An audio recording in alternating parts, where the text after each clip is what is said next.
Hello दोस्तों, Pakistan stock exchange course की 15th class में खुश आमदीद। दोस्तों, आज मैं आपको बताऊंगा कि आप पाकिस्तान स्टॉक एक्सचेंज में डायरेक्टली कैसे इन्वेस्ट कर सकते हैं और इनडायरेक्टली कैसे इन्वेस्ट कर सकते हैं और इन दोनों के क्या फ़ायदे और नुकसानात हैं। याद रहे, आज की वीडियो स्पेशल उनके लिए है जो लॉन्ग टर्म के लिए इन्वेस्टमेंट करना चाहते हैं। तो चलिए वीडियो स्टार्ट करते हैं। डायरेक्टली इन्वेस्ट करने का तरीका ये है कि आप ब्रोकर के साथ अकाउंट खुलवाएं और अपनी मर्जी से जिस कंपनी के चाहें शेयर्स खरीद लें।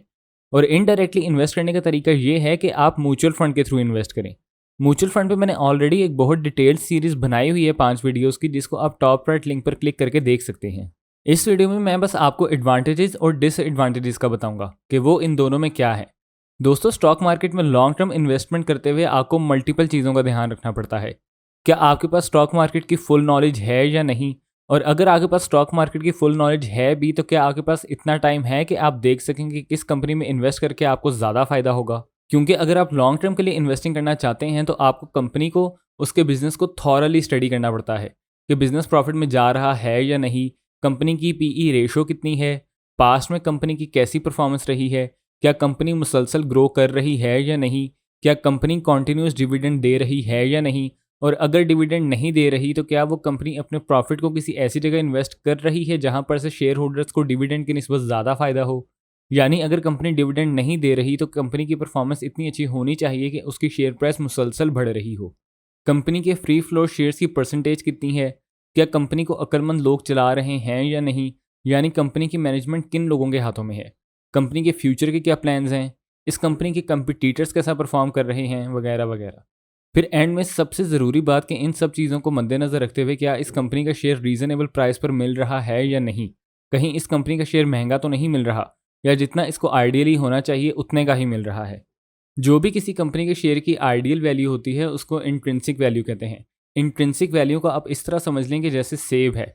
हम सबको पता है कि सेब बहुत फ़ायदेमंद फल है। अब कोई सेब के बेशुमार फ़ायदे बताना शुरू कर दे और कहे कि सेब वेट लॉस के लिए अच्छा होता है, दिल के लिए अच्छा होता है, इसे खाने से शुगर नहीं होती, इसको खाने से कैंसर होने के चांसेस कम हो जाते हैं, इसको खाने से अस्थमा अटैक्स नहीं होते, इसको खाने से हड्डियाँ मजबूत होती हैं, ये दिमाग के लिए अच्छा होता है, वगैरह वगैरह। और कहे सेब के इतने ज़्यादा फ़ायदे हैं तो मैं सेब 5,000 रुपये किलो बेचूंगा। ये एक अहमकाना बात है, क्योंकि बेशक सेब के जितने मर्जी फ़ायदे हों, 5,000 रुपये किलो सेब की कीमत समझ में नहीं आती। जो उसकी इंट्रिंसिक वैल्यू है वो 100-150 रुपये किलो ही है बस। इससे ज़्यादा महंगे होंगे तो आप कहेंगे जितने मर्जी फ़ायदे हों सेब के, पर मैं ये फल नहीं खरीदूंगा, मैं कोई और फल खरीद लूंगा जिसकी कीमत रीज़नेबल हो। इसी तरह जिस कंपनी का आप स्टॉक खरीदना चाहते हैं उस कंपनी के स्टॉक की भी एक इंट्रिंसिक वैल्यू होगी, यानी एक रीज़नेबल कीमत होगी जिस पे उस कंपनी का शेयर खरीदना फ़ायदेमंद होगा। मसलन अगर कोई कंपनी है, कंपनी ए, ये बहुत प्रॉफिट में जा रही है, इंडस्ट्री को डोमिनेट कर रही है, लेकिन आपने अंदाज़ा लगाया है ये कंपनी भले जितनी मर्जी प्रॉफिट में जा रही हो, भले जितनी मर्जी अच्छी हो, लेकिन इसकी शेयर प्राइस 200 रुपये से ज़्यादा नहीं होनी चाहिए। लेकिन मार्केट में इस कंपनी की इतनी तारीफ़ें हो रही हैं कि कंपनी का शेयर 800 रुपये का बिक रहा है। तो जिन लोगों के पास इतना टाइम और नॉलेज नहीं है कि वो कंपनी की सारी प्रोफाइल देख के इसकी इंट्रिंसिक वैल्यू का अंदाज़ा लगा सके, वो सुनी सुनाई बातों में आके 800 रुपये का शेयर खरीद लेंगे। लेकिन ये दरअसल कंपनी के शेयर की झूठी वैल्यू है। और झूठ कितनी देर तक बोला जा सकेगा। एक टाइम आएगा इस कंपनी की शेयर प्राइस 200 रुपये के आसपास आ ही जाएगी, और अगर 200 तक नहीं भी आती तो 220 230 तक तो आ ही जाएगी। फिर जिन्होंने तो कंपनी को एनालाइज करके वेट किया होगा इसकी शेयर प्राइस नीचे आने का, यानी इसकी इंट्रिंसिक वैल्यू तक आने का, उनको तो फ़ायदा हो गया होगा। लेकिन जिन्होंने सुनी सुनाई बातों में आके महंगा शेयर खरीद लिया होगा, उन बेचारों को अब भारी नुकसान उठाना पड़ेगा। और वो ये कहकर स्टॉक मार्केट छोड़ देंगे कि स्टॉक मार्केट सट्टा है, जुआ है। हालांकि ऐसा बिल्कुल नहीं है। अब अगर आपने लोगों की बातों में आके 5,000 रुपये किलो सेब ले लिए हैं तो इसमें तो आपकी गलती हुई ना। लोग तो बाद में सस्ते सेब खरीद कर भरपूर फ़ायदा उठा लेंगे। खैर, इस वीडियो का यही मकसद है कि क्या आपके पास इतना टाइम और इतनी नॉलेज है कि आप कंपनी को और उसकी शेयर प्राइस को सही से जज कर सकें। अगर तो आपका जवाब हाँ है, फिर तो आपको स्टॉक मार्केट में डायरेक्टली इन्वेस्ट कर देना चाहिए। लेकिन अगर आपके पास फ़िलहाल इतनी नॉलेज नहीं है, या अगर नॉलेज है भी और टाइम नहीं है, फिर आप इनडायरेक्टली स्टॉक मार्केट में इन्वेस्ट कर दें, यानी म्यूचुअल फंड्स के थ्रू पाकिस्तान स्टॉक एक्सचेंज में इन्वेस्ट कर दें। अब म्यूचुअल फंड के थ्रू पाकिस्तान स्टॉक एक्सचेंज में इन्वेस्ट करने का क्या फ़ायदा होगा, इससे पहले मैं आपको म्यूचुअल फंड का थोड़ा सा इंट्रोडक्शन दे देता हूँ। दोस्तों, mutual fund basically asset management company run कर रही होती है, जो आपके बिहाफ पे आपके पैसे पाकिस्तान स्टॉक एक्सचेंज में इन्वेस्ट करती है। और तकरीबन पाकिस्तान में मौजूद हर बड़ा bank asset management company run कर रहा है। जैसे Habib bank HBL asset management के नाम से कंपनी रन कर रहा है, Allied bank ABL asset management company run कर रहा है, Meezan bank Al Meezan asset management company run कर रहा है, यूबीएल वाले यूबीएल फंड्स के नाम से एसेट मैनेजमेंट कंपनी रन कर रहे हैं। National bank of Pakistan NBP fund management के नाम से कंपनी रन कर रहा है, वगैरह वगैरह। इन कंपनीज में जाके आप अपना इन्वेस्टमेंट अकाउंट खुलवाते हैं, बिल्कुल वैसे ही जैसे आप बैंक में जाके अपना बैंक अकाउंट खुलवाते हैं। और ये कंपनीज आपके बिहाफ पे आके पैसे पाकिस्तान स्टॉक एक्सचेंज में इन्वेस्ट करती हैं। म्यूचुअल फंड में बस आपने अपने पैसे जाके एसेट मैनेजमेंट कंपनी को दे देने होते हैं, फिर वो जैसे चाहें जहां चाहें आपके पैसे इन्वेस्ट करें। लेकिन हर मंथ एसेट मैनेजमेंट कंपनी एक फंड मैनेजर रिपोर्ट ज़रूर इशू करती है, जिसमें वो सारी डिटेल्स बताती है कि वो टोटल कितने पैसे मैनेज कर रही है और उन्होंने पैसे किन किन कंपनीज में इन्वेस्ट किए हुए हैं। मैंने फंड मैनेजर रिपोर्ट के ऊपर एक डिटेल्ड वीडियो बनाई हुई है, जिसको आप टॉप राइट लिंक पर क्लिक करके देख सकते हैं। और आप लोग अक्सर पूछते हैं कि म्यूचुअल फंड में पैसे देके क्या हम अपनी मर्जी से इन्वेस्ट करेंगे? तो इसका जवाब है नहीं। लोग एसेट मैनेजमेंट कंपनी को ब्रोकर समझ बैठते हैं कि म्यूचुअल फंड में हम अकाउंट खुलवा के पैसे देंगे और अपनी मर्जी से इन्वेस्ट करेंगे। ऐसा नहीं है। एसेट मैनेजमेंट कंपनी वाले अपने हिसाब से पैसे इन्वेस्ट करते हैं। वहाँ एक्सपर्ट्स का पूरा पैनल बैठा होता है, 10, 15, 20 लोगों का, जो स्टॉक मार्केट में लिस्टेड कंपनीज को बहुत ज़्यादा डिटेल में स्टडी करते हैं और फिर डिसाइड करते हैं कि किस कंपनी में कब और कितना पैसा इन्वेस्ट करना है। लेकिन आप ये बातें सुनकर डर मत जाइएगा कि सिर्फ वही सही तरीके से पैसे इन्वेस्ट कर सकते हैं और आप नहीं। जैसे मैंने फर्स्ट क्लास में भी आपको दिखाया था कि एक्सपर्ट्स कहते हैं अगर आपको सिंपल प्लस माइनस जितना मैथ्स आता है तो आप स्टॉक मार्केट से बहुत सा पैसा बना सकते हैं। बस ये सब बहुत ज़्यादा टाइम कंज्यूमिंग है। आपको एक कंपनी को स्टडी करते करते कई महीने भी लग सकते हैं, लेकिन ये काम बहुत ज़्यादा प्रॉफिटेबल भी है। आप पूरी दुनिया की स्टॉक मार्केट उठा के देख लें, इंडिविजुअल्स ने यानी सिंगल बंदों ने हमेशा इन एसेट मैनेजमेंट कंपनीज को बीट किया है, यानी इन कंपनीज की निस्बत इनसे बहुत ज़्यादा प्रॉफिट बनाया है। जिसकी सबसे बड़ी मिसाल वॉरेन बफे है, जिन्होंने अमेरिका में मौजूद हर म्यूचुअल फंड से ज़्यादा पैसा बनाया है।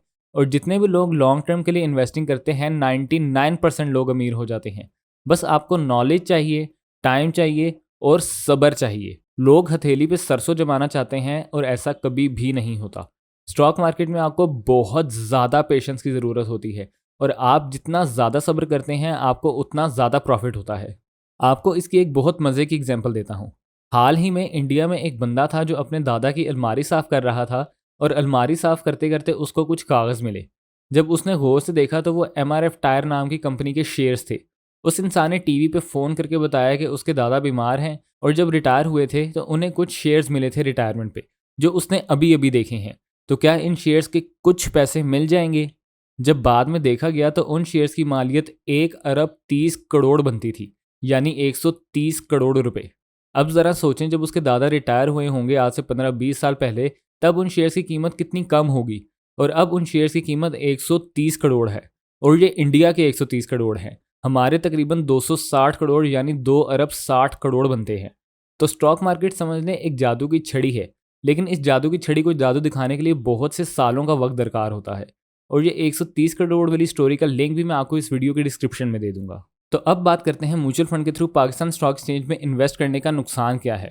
तो इसका नुकसान ये है कि आपके पैसे बहुत सारी 30, 40, 50, 100 कंपनीज में इक्वली इन्वेस्ट होते हैं और जब उन ढेर सारी कंपनीज में से सिर्फ किसी एक कंपनी की शेयर प्राइस बहुत ज़्यादा बढ़ती है तो आपको बहुत ज़्यादा फ़ायदा नहीं होता, क्योंकि आपके पैसे उन तमाम कंपनीज में इक्वली इन्वेस्ट होते हैं।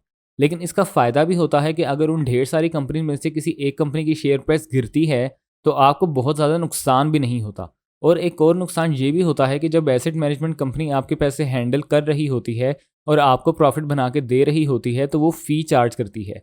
यानी अगर आपने 1 लाख इन्वेस्ट किया है और कुछ अर्से बाद वो 2 लाख हो गए हैं, तो ये जो आपको 1 लाख प्रॉफिट हुआ है, अगर आप इसको निकलवाते हैं तो इस 1 लाख पे 5-7 हज़ार रुपये एसेट मैनेजमेंट कंपनी वाले अपनी फ़ी काट लेंगे। लेकिन ऑन दी अदर हैंड अगर आपने डायरेक्ट स्टॉक मार्केट में इन्वेस्ट किया हुआ है तो वो सारा प्रॉफिट आपका अपना होगा। दोस्तों, स्टॉक मार्केट में आप जितनी जल्दी इन्वेस्टिंग स्टार्ट करेंगे उतना ज़्यादा आपको प्रॉफिट होगा। इसकी छोटी सी एग्जांपल ये ले लें कि 1990s में नेस्ले का एक शेयर 50-55 रुपये का था और अब वही एक शेयर 5,600 5,700 रुपये का है। मैं ये आपको बिल्कुल रिकमेंड नहीं कर रहा कि अब आप जाके नेस्ले का शेयर ले लें, मैं बस आपको एक एग्जाम्पल दे रहा हूँ। अब पिछले 20 साल की हिस्ट्री देखें तो पाकिस्तान स्टॉक एक्सचेंज पर लिस्टेड हर बड़ी कंपनी ने प्रॉफिट ही दिया है। इसलिए आप जितनी जल्दी इन्वेस्टिंग स्टार्ट कर सकते हैं कर दें। जितनी जल्दी आप इन्वेस्टिंग स्टार्ट कर देंगे उतना ज़्यादा आपके अमीर होने के चांसेस बढ़ेंगे। इसलिए मेरा मशवरा आपको यही होगा कि जब तक आप स्टॉक मार्केट सीखते हैं तब तक म्यूचुअल फंड के through indirectly Pakistan stock exchange में इन्वेस्ट कर दें। तो आई होप इस वीडियो से आपने काफ़ी कुछ सीखा होगा। तो जाने से पहले चैनल को सब्सक्राइब करके बेल आइकन पर क्लिक करके ऑल को लाजमी प्रेस कीजिएगा ताकि मेरी फ्यूचर में आने वाली तमाम वीडियोज़ का नोटिफिकेशन आपको मिल सके। अपना रखिएगा बहुत सारा ख्याल। अगली वीडियो तक के लिए मुझे दीजिए इजाज़त। अल्लाह हाफिज़।